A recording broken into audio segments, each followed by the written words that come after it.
Hey guys, how's it going? Gonna go ahead and get into part two of how to make sound decision using Bible verses. So if you want to make a sound decision, and this how I use this myself too. So the Bible verse we're gonna be going over is Luke chapter 14, verse 28 and 30, and this is what I use to make a lot of my decisions, to make a sound decision. So, all right, I'm finna start reading it, and this is how I read. Let me, the wind blew my page off. Okay, here we go. For which of you intend to build a tower, sit not down first, and counteth the cost, whether he have significance to finish it, lest he after he has laid the foundation and is not able to finish it. All that behold it begin to mock him, saying, this man began to build and was not able to finish. Okay, so basically, if you trying to make a decision, sit down,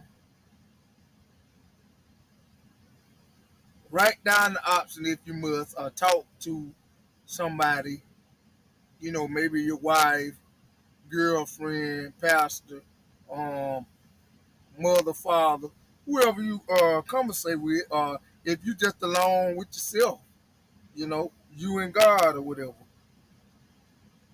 Write down or think about what the cost gonna be. Like if you're gonna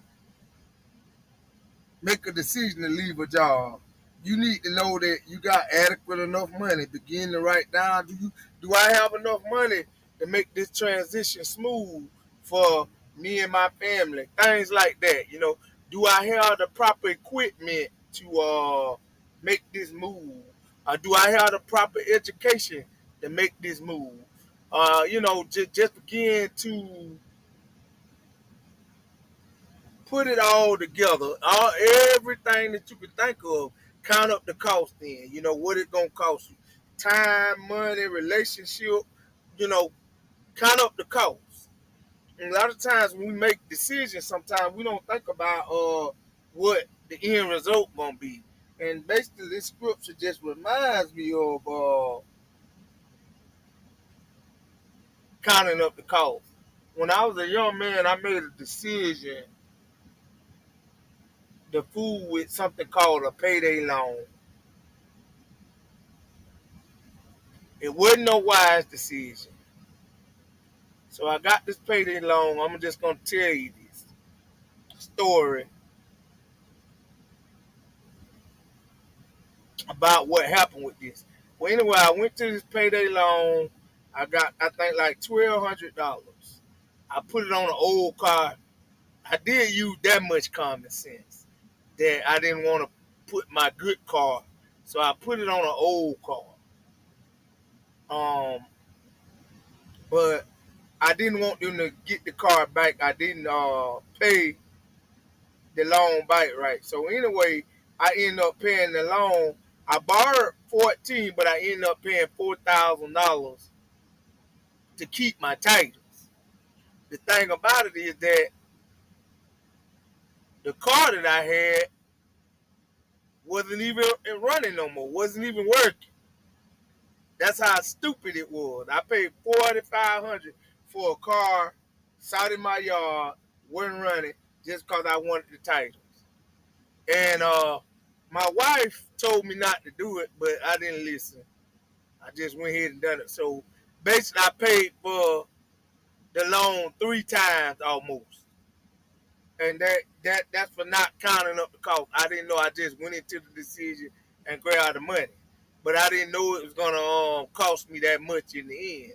But that's a lesson learned. So you count up the cost. You finna buy a house, you finna change a job, uh, you finna get in a relationship. You need to count up the cost, and see how it says in these scriptures, having enough to build. Don't start nothing, and then you don't have adequate enough to finish the job. Don't start nothing you ain't intending to finish.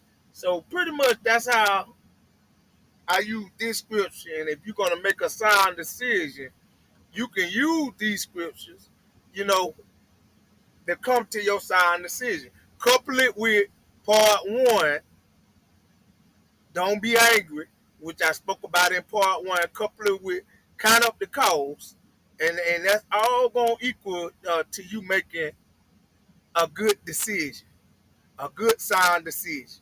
So you couple what I said in the scripture, what I said in one, couple it with two, is gonna help you make a better decision. All right, guys, that's it. So y'all be safe out there and peace.